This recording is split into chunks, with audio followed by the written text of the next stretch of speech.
Hello, I'm the Nostalgia Critic. I remember it so you don't have to. Once upon a time, there was a movie called The Neverending Story, and it kicked ass! In my opinion, it was one of the best family films ever. It had great atmosphere, creative characters, a complex story, and some real legitimate drama. So when I heard there was another movie, I got excited as hell. I loved the first one, I couldn't wait to see another one. It blewed.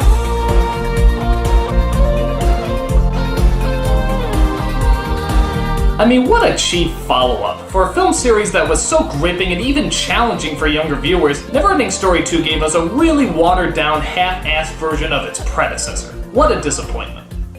So, let's see why the Neverending Story should have ended.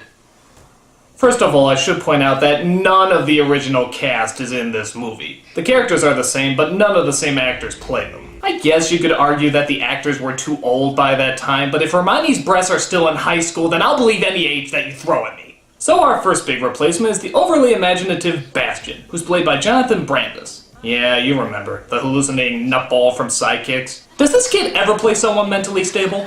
Now granted, the one downside of the first film was the actor who played Bastian. He was kind of a wimp and really annoying. But that all changes here. In this film, he's really a wimp and kind of annoying. So I guess it balances out. On top of that, it's just not that great a performance. I mean, it's better than the first film, but I'm... Yes? Don't act like you don't see me. What are you talking about? You've been ignoring me since the beginning. Don't act like you don't know why I'm here. No, I don't. I mean, what, is it the Jonathan Brandis kid? I mean, what about him? You know he committed suicide. Oh, you're gonna bring that up. Everybody's thinking about it. They're wondering if you're gonna address it, and you're just tap dancing around it like some sort of idiotic moron. Alright, fine. I'll address this. In 2003, Jonathan Brandis committed suicide. Any death is tragic, and this one is no exception. And you know what? His acting wasn't half bad. I remember him on Sequest and Ladybugs and stuff. Even though the film choices weren't always great, he usually did okay. He's a relatively decent actor. I just don't think he did especially well in this movie. And it's not his fault. I mean, it's a horribly written character. He's a dumbass, as you'll see in a few moments. So, just to make it clear, I have nothing against Jonathan Brandis as a person. There, is that good?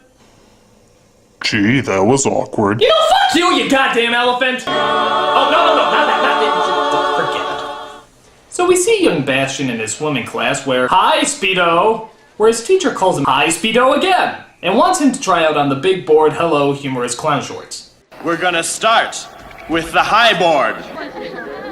But it turns out that Bastian is afraid of heights and has trouble confronting his fears. No, nobody said there'd be diving in diving class. I got a cramp. High wimp factor, Bastian. Sorry, Coach. So he doesn't jump off as he goes home to a disappointed father, played by your standard Alan Thicke impersonator. Well, addressing is common courtesy, Bastian. I mean, something you ought to learn, by the way. Look at that old rag you're wearing. He has a point there, Bastian. You do sort of look like an out-of-work Star Fox pilot. Mom made it. Ouch! You need me again? No, I'm good. Yeah. Sebastian goes upstairs and pouts about how his relationship with his dad isn't as good as it used to be. Hey, just a random question here. Remember how in the last film it ended with him flying a luck dragon over the city, chasing down some bullies and exposing a never-before-seen creature in front of hundreds? Are we just never gonna address that? Didn't make the news or anything? Flying luck dragon eats children, that never made the front page? Well, surely someone must have Twittered about it. Sebastian goes to the only returning actor in this movie, the librarian, as he's trying to find a book about how not to be a pussy. I'll look in my section on courage. But he suddenly hears a whispering voice from an old familiar book. That book asks too much of you. But it's the Neverending Story. I've already read it. Ah, but have you ever read a book twice? Books change each time you read them. For example, if you read The Velveteen Rabbit again, it's really about Nazis! I really want to read it again. No. Let me borrow it, please. No, Bastian. Stop, don't come back. So as Bastian goes to read the book again, he finds it truly is a little different.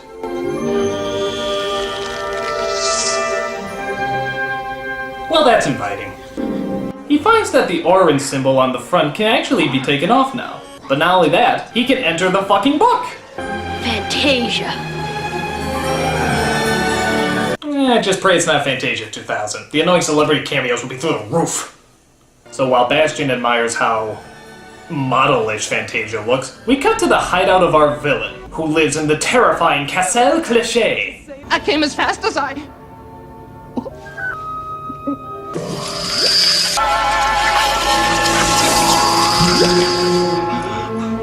I guess she had to put her face on. This evil villainess is Zaida, also known as the Emptiness. Yeah, because that doesn't sound anything like the Nothing, does it? I don't know why she looks like Jessica Rabbit while skydiving, but I do know she has a diabolical plan to destroy Bastian as well as Fantasia. Every time the Earthling uses Orin to make a wish, my new invention makes him lose a memory. With each wish, the liquid in his head forms a memory ball. What happens when the Earthling has lost all of his memories? The beaker at the bottom is full. And the Earthling's head is empty. Oh please, you can show him Biodome and it'll have the same effect. So Zaida sends her henchman Nibley to greet Bastian and try to trick him into making some wishes.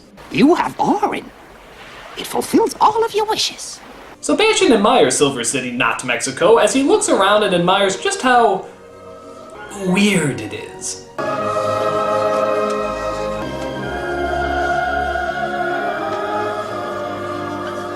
Everything seems fine in Fantasia. Fine? Fine? Maybe for Burning Man, this is pretty fucked up to me.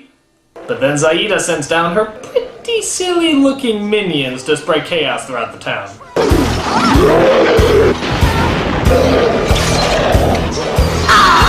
So you think you can stop me, do you? Take that!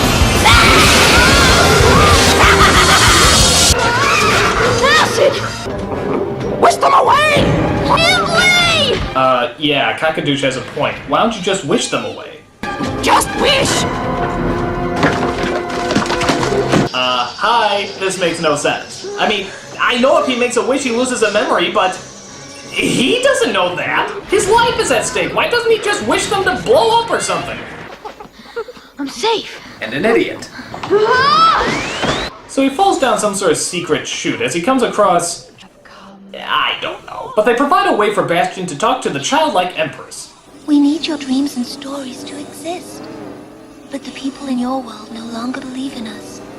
They have no time to give us names and stories. I play violent video games and reality TV. Only you can save us, Bastian. You are my last hope. Help me, Obi-Wan Kenobi. You're my only hope. So it turns out Bastian not only has to find the evil, but he also has to name it in order to destroy it. The Empress is being held prisoner. And before we can fight the force that is holding her, I must give it a name. Well, why don't you name it after your mother, like in the first film? What was her name again?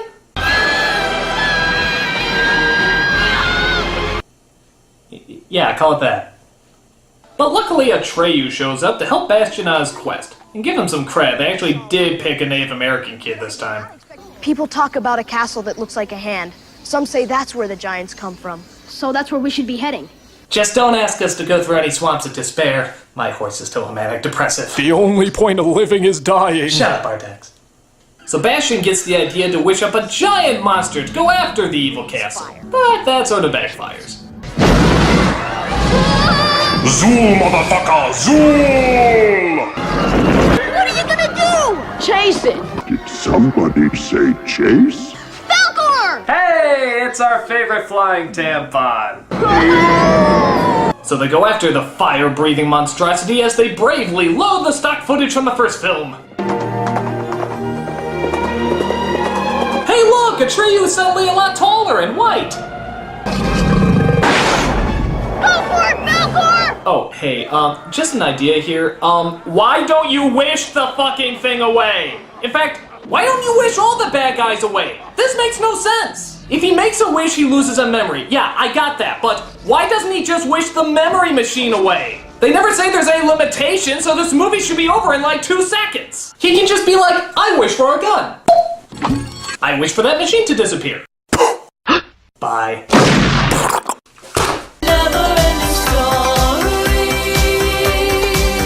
So the dragon is zapped by the evil castle as they come across an old familiar friend, the Rockbiter, and...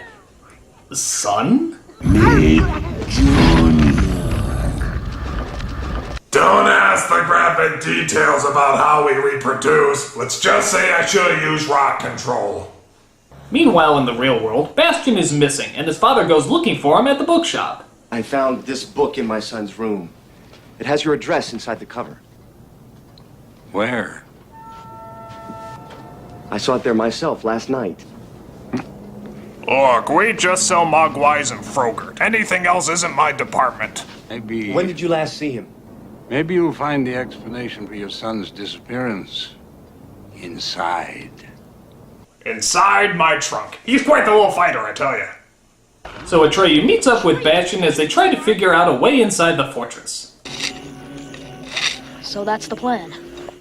3 arrows? That's your plan? Yeah, Napoleon himself couldn't have come up with something better. It's dangerous, but it just might work. The second arrow looks especially dangerous. So they try sneaking into the castle while the lasers seem to be playing Missile Command, but Bastian gets caught in one of the beams.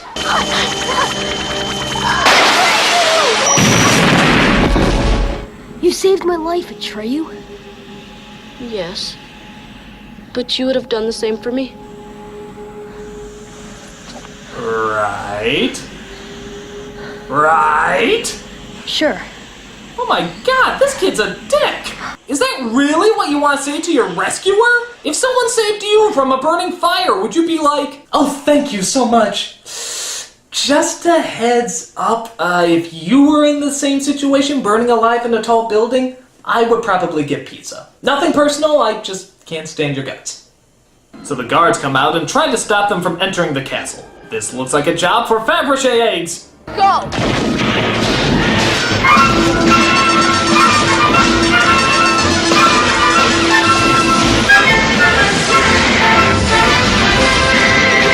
So while this Mexican fiesta is going on,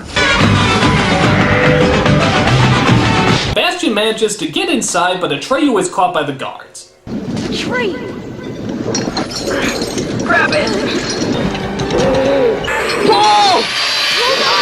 Okay, seriously, he's not wasting a wish to save his best friend? What kind of asshole kid is this? I see more kindness at a skinhead rally. We need weapons. I wish for a spray can. What you a fucking spray can? That's the best you can come up with? Where's the imagination in this kid? I thought he was like the last great dreamer or something. All he can think up is a fucking spray can? The fantasies he thought up in Sidekicks were more impressive than this. In fact, he should just wish for Chuck Norris.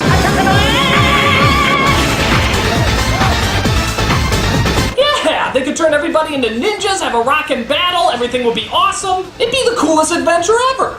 But no, we get spray cans. Honest to God, spray cans. I have no remorse for this little idiot if something bad happens to him. I am Zaida. I admit defeat. So, you're the one who makes everything empty. I control all that is empty. Just to control things, you destroy stories and books. Sounds like the producers. So she tells them that she can release the childlike empress, but only if she's closer to the tower. So they take her as a prisoner to the tower where they... Whoa! What's up with Falcor's eyes there? I am not going to carry that woman. Was he just like possessed by the devil for a second? Stick your cock up her ass, you motherfucking worthless cocksucker. So Bastian rides with Zaida in a pretty stupid looking parade float, as Bastian's dad goes back to the bookstore, only to find everything's disappeared. Looks like there hasn't been a bookstore here for a long time. So literally the books just disappear because nobody's reading them? Come on, this isn't nearly as subtle as the first movie. That's like saying my Nintendo will disappear if I stop playing with it. No. Nintendo! Sorry, Critic, you'll stop the playing with me. Why? Enjoy your PlayStation 3, cock maggot. So while they're in Zaida's stained glass dreidel, she starts to convince Bastian that his friends are out to get him, and that she's the only person he can trust. How can you believe her? How can we even be sure she's going to help us free the childlike empress? I can tell when someone lies to me. I'm sure we can trust a woman who lives in a spidery castle and has tried to kill us on several occasions. So she continues to turn Bastian against his friends, mostly because he's stupid. You're jealous because I have Orin and you've come to take it away from me. Every time you use Orin, you lose one of your memories. Why don't you just go back and play with your buffaloes? Country boy. Idiot wisher! So they both get in a fight, and Bastion tosses Atreyu off the rock. You ever notice Atreyu is sort of a shitty great warrior? But Bastion finds out what a prick he's been when he sees everything Atreyu said was true. Unfortunately, Falkor has flown him away before Bastion could apologize. Bastion goes after him as his father discovers that the book really is alive, and that Bastion's life hangs in the balance. Zaida and her giants drove through the earth and into the underworld of Fantasia. Here they could travel with the speed of darkness, which was faster than the speed of light. Bullshit! They would find Bastion in no time and force him to make his last wish. But luckily Nimbly has a change of heart as he tells Bastion how to get back. Behind those rocks, you'll find a path through the mountains. Come with me. He who spies and flies away lives to spy another day. Yeah, I don't get it either. Goodbye! So Bastion makes it to Falkor, only to discover that Atreyu has little to no life left. I have 2 wishes left, Falkor. You will have lost your most precious memories. My mother and my father. Well, now wait a minute. He still has memories of Fantasia. He still has memories about how to talk. How can he be down to his last 2? I wish for nothing more in the world than for you to live, Atreyu. Well, you got both wishes. Atreyu lives, but there's nothing more in the world. Good! But then Zaida finally shows up. I guess the speed of darkness is pretty slow, considering they just now caught up with him. Make your wish. Yes, Zaida. I will make my last wish. I wish for you to have a heart. Drat! I've been foiled by the power of love!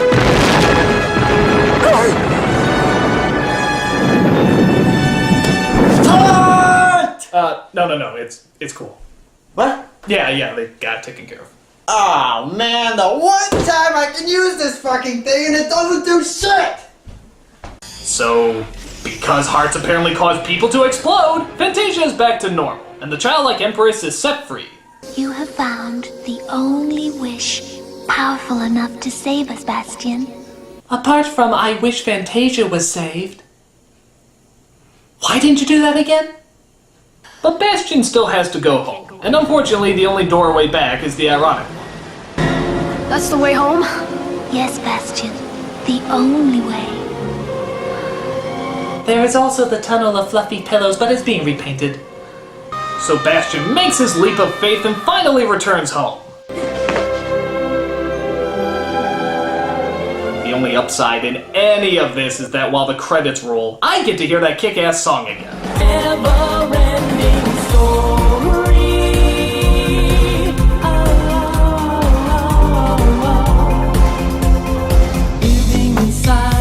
What the hell? You couldn't even give me the entire song? Oh, you half-assed nincompoop shit! In fact, everything about this movie is half-assed! The story's not interesting, the message is taken way too literally, and of course, the logic just makes no sense. Why would a kid who can wish for anything wish for nothing? He has the powers of a god, and what does he fucking wish for? A goddamn spray can. This movie is bullshit from beginning to end. But, on a happy note, I am very satisfied that this is the very last Neverending Story movie. They never made another god-awful sequel that I would have to review. There's a Neverending Story 3! There's a Neverending Story 3! Come on! There's a Neverending Story 3! There's a Neverending Story 3! There's a Neverending Story 3! There's a Neverending Story